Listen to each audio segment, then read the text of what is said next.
श्री स्वामी समर्थ. जय जय स्वामी समर्थ.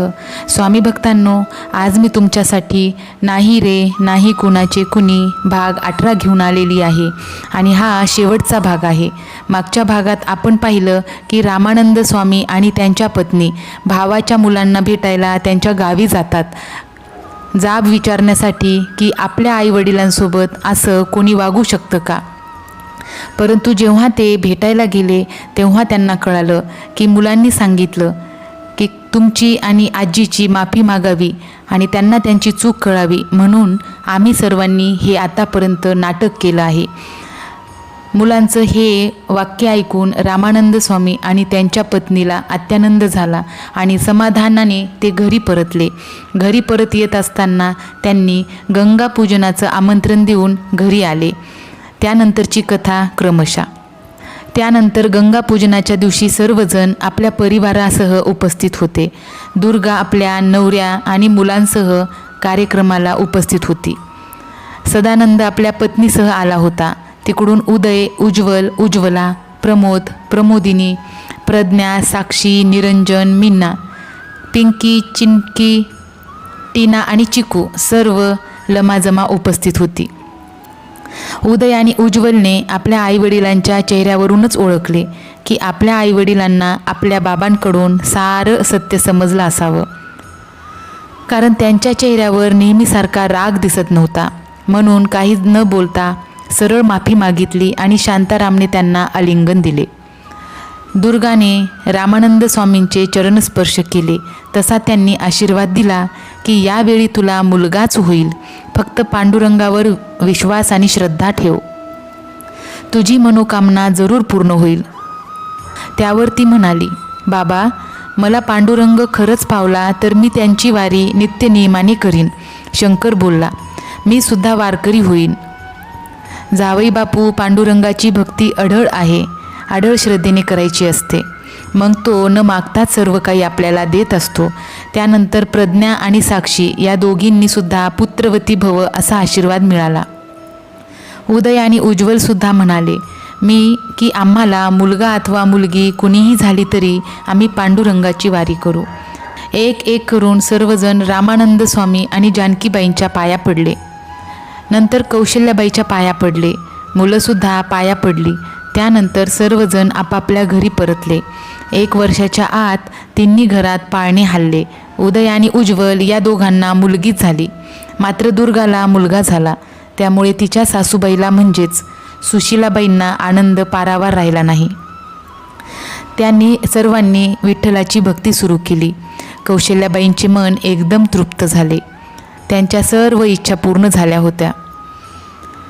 आता फक्त एकच आशा मनी उरली होती की देवाचे बोलावणे जेव्हा येईल तेव्हा देवाच्या दरबारात भजन सुरू असतानाच मरण यावे, आणि तसेच झाले. एके दिवशी स्नानगृहातून स्नान करून बाहेर पडत असताना पाय घसरून स्नानगृहात पडल्याचे निमित्त झाले आणि त्यांनी अंथरूण धरले, ते कायमचे. त्यातून त्या उठल्याच नाहीत. एके दिवशी मंगल प्रभात काकड आरती सुरू असताना मला काकड आरतीला घेऊन चला म्हणून तिने आग्रह धरला. शांताराम आणि सदानंद या दोघांनी धरून मंदिराच्या गाभाऱ्यात नेले आणि एका खुर्चीवर बसवले आणि काकड आरती सुरू असतानाच अचानक खुर्चीवरून खाली कोसळली.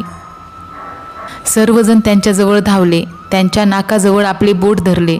तेव्हा त्यांच्या ध्यानात आले की त्यांचा प्राणपखेरू अनंतात कधीच विलीन झाला होता. सर्व नातेवाईकांना दुर्घटनेची खबर देण्यात आली. हा हा म्हणता सर्व लोक जमा झाले. त्यानंतर अंत्यसंस्काराची तयारी सुरू झाली. वाजत गाजत अंतिम यात्रा निघाली. मोक्षधामभूमीत त्यांच्यावर विधीपूर्वक अंत्यसंस्कार करण्यात आले. त्यानंतर रीतिरिवाजाप्रमाणे उत्तर क्रिया करण्यात आली. रामानंद स्वामींना फार दुःख झाले, परंतु त्यात दुःख करण्यासारखे काय आहे. जो जन्माला आला तो एक ना एक दिवस जाणारच, कारण हा नियतीचा नियम आहे. मग तो साव असो वा रंक असो, सर्वांना जायचेच एका ठिकाणी. फक्त प्रत्येकाची जाण्याची वेळ वेगवेगळी आणि त्यांचे कारणही वेगवेगळे असते. आषाढ महिन्यातच पावसाने अचानक दडी मारल्याने उन्हाने भात शेती पार करपून गेली. त्यामुळे संपूर्ण राज्यात दुष्काळ पडला. लोकांना खायला धान्य नाही की प्यायला पाणी नाही. सर्वत्र सुका सडा पडलेला आणि ज्या शेतकऱ्यांकडे धान्याचा साठा होता ते लोक दुसऱ्या लोकांना धान्य द्यायला तयार नव्हते आणि ज्या लोकांकडे दुसरी सुगी होईपर्यंत धान्य पुरवायचे त्यांचे मात्र हाल चालले होते. काळा बाजारातून आणायचे तर गरीब कष्टकरी लोकांकडे पैसे नव्हते. शासनाने सरकारी शिधा वाटपाच्या दुकानात तांदूळ गहूची सोय केली होती, परंतु त्यासाठी पैसा हवा ना. लोक एकदम हवालदिल झाले होते आणि त्याच वेळी लोकांना एक आशेची किरण दिसली आणि ती किरण म्हणजे विठ्ठलवाडी. गावामध्ये एका विठ्ठल मंदिरात रामानंद स्वामी चालवत असलेलं अन्नक्षेत्र. लोकांच्या झुंडीच्या झुंडी त्या गावात येऊ लागले. रामानंद स्वामींनी आलेल्या लोकांची सोय त्यांनी बांधलेल्या धर्मशाळेत केली होती, पण लोकांची संख्या दिवसेंदिवस वाढू लागली. त्यामुळे व्यवस्थापकांची फार तारांबळ उडाली. धर्मशाळेतील जागा कमी पडू लागली होती, म्हणून ठिकठिकाणी तंबू रावठ्या उभारल्या होत्या, पण तरी देखील जागा कमी पडू लागली होती. रामानंद स्वामींचे धान्याचे भरलेले कोठार हळूहळू खाली होऊ लागले होते. रामानंद स्वामींनी दानपेटीत जमा झालेले पैशाने धान्याची गाडी मागवली होती, परंतु ऐनवेळी गाडी वेळेवर पोचली नाही. उद्याच्या अन्नक्षेत्रासाठी कोठारात धान्य शिल्लक नव्हते. आजचे कसे तरी भागले होते. आजची जेवणे झाली होती. सर्व भांडीकुंडी धुवून स्वच्छ केली होती आणि इतक्यात एक याचक दारात आला. तो भुकेने फार व्याकुळ झालेला होता. तो रामानंद स्वामींना गयावया करत म्हणाला, महाराज, 2 दिवसांचा मी उपाशी आहे. माझा प्राण कंठाशी आला आहे. मला खायला काहीतरी द्या. रामानंद स्वामींना फार वाईट वाटले. त्यांनी लगेच आदेश दिला की ह्याला काहीतरी खायला द्या रे. आचारी म्हणाला, जेवण काहीच शिल्लक नाहीये. तेव्हा रामानंद स्वामी आपल्या पत्नीला म्हणाले, धान्याची गाडी अजून का आली नाही म्हणून त्याच्या चौकशीला गेला. तो विठ्ठल अजून आला नसेल ना? जानकीबाई बोलल्या, अजून नाही आला.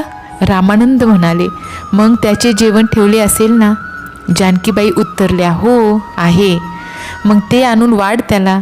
अहो, पण आपला विठ्ठल राहील ना उपाशी? तो उपाशी राहिला तरी चालेल, परंतु दारी आलेला अतिथी उपाशी जाता कामा नये, कारण तो आपले सारे सत्व घेऊन जाईल. त्यावर जानकीबाई म्हणाल्या, ठीक आहे, वाढते मी त्याला. असे बोलून त्या याचकाला जेवावयास घातले. तो याचक जेवून तृप्त मनाने दुवा देऊन निघून गेला. थोड्या वेळाने धान्याने भरलेली गाडी दारात आली. रामानंदांना वाटले की आपण ऑर्डर केलेल्या धान्याची गाडी आली आहे. त्यांनी संपूर्ण गाडी कोठारात खाली करून घेतली. गाडीवाल्याला गाडीचे भाडे द्यायला गेले तर गाडीवाला म्हणाला, गाडीचे भाडे आम्हाला जाग्यावरच मिळाले. रामानंद स्वामींना वाटले की आपल्या मुलाने धान्य जिथे खरेदी केले तिथंच गाडीचे देखील भाडे दिले असावे. असा विचार करून ते गप्प बसले. पण दुसऱ्या दिवशी पुन्हा एक धान्याने भरलेला ट्रक आला आणि गाडीसोबत विठ्ठलही आला. तेव्हा त्यांनी विठ्ठलाला विचारले, तू 2 गाड्या धान्य मागवलीस का?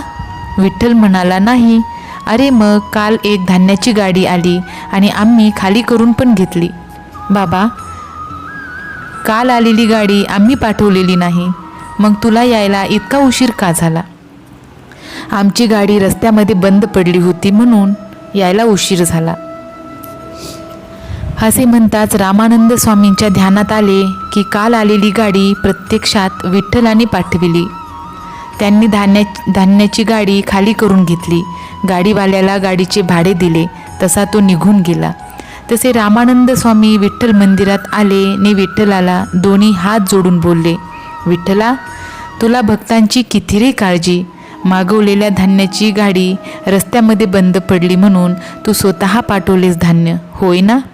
असे म्हणताच विठ्ठल मूर्तीच्या ठिकाणी कालचा येऊन गेलेला याचक दिसला आणि पुन्हा गाडीवाला दिसला. तेव्हा त्यांनी साष्टांग नमस्कार घातला. लगेच याचकाच्या ठिकाणी विठ्ठल मूर्ती दिसू लागली. तेव्हा ते विठ्ठलाला उद्देशून बोलले, विठ्ठला, आज मी धन्य झालो, माझ्या जीवनाचे सार्थक झाले. आता फक्त एकच मागणी आहे तुझ्यापाशी, मला तुझ्या चरणाजवळ थोडीशी जागा दे, दुसरं मला काही नको. असे बोलून त्यांनी विठ्ठलाच्या चरणावर आपले मस्तक ठेवले. त्याच क्षणी त्यांच्या देहातून एक दिव्य ज्योत बाहेर पडली आणि विठ्ठलाच्या चरणामध्येच विलीन झाली. खूप उशीर झाला तरी ते अजून उठत नाहीत, म्हणून सदानंदने त्यांना हलवीत म्हटलं, दादा उठ, आता लोकांना पण विठ्ठलाचे दर्शन घेऊ दे. हाताचा स्पर्श होताच रामानंदचा देह एका बाजूला कलंडला. हे पाहताच रामानंद मोठ्याने ओरडला, दादा, काय केलंस तू हे? आम्हाला सोडून कसा केलास तू? तशा जानकीबाई धावत तेथे आल्या आणि त्यांनी विचारले, काय झाले भाऊजी, का ओरडले तुम्ही? वहिनी, दादा आपल्याला सोडून गेला. नाही धनी, तुम्ही मला एकटीला सोडून जाऊ शकत नाही, मला पण येऊ दे तुमच्यासोबत. असे म्हणून ती विठ्ठलाला विनवणी करत बोलली, पांडुरंगा, अशी आमची ताटातूट करू नकोस, मला सुद्धा घेऊन चल. असे म्हणत असतानाच अचानक त्यांना भोवळ आली आणि त्या जमिनीवर कोसळल्या. घरातील सर्वच माणसे त्यांच्याजवळ धावली. प्रथम एकाने त्यांच्या नाकाजवळ बोट धरून पाहिले की श्वासोच्छवास चालू आहे का, पण त्यांचा श्वासोच्छवास कधीच बंद झाला होता. त्यांच्या देहातून प्राणपखेरू कधीच उडून गेला होता. त्यानंतर त्यांच्या मृत शरीरावर अंत्यसंस्कार करण्यात आला. साऱ्या गावाने त्या दिवशी अन्न ग्रहण केले नाही, सुतक पाळले. त्यानंतर त्यांच्या मुलांनी आपल्या वडिलांचा वारसा पुढे चालवला. त्या कामात त्यांच्या पत्नींनी सुद्धा चांगली साथ दिली.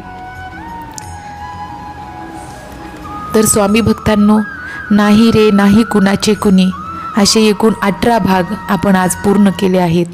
तर आत्तापर्यंतच्या प्रत्येक भागातून तुम्हाला काय शिकायला मिळालं आणि खरोखरच नाही रे नाही कुणाचे कुणी या गोष्टीतून आपण काय शिकलो आणि तुम्हाला काय प्रेरणा मिळाली ते कमेंट बॉक्समध्ये कमेंट करून जरूर सांगा. आणि अशाच प्रकारच्या नवनवीन कथा कहाणी ऐकण्यासाठी माझ्या चॅनलवर नवीन असाल तर चॅनलला सबस्क्राईब करा. श्री स्वामी समर्थ. जय जय स्वामी समर्थ.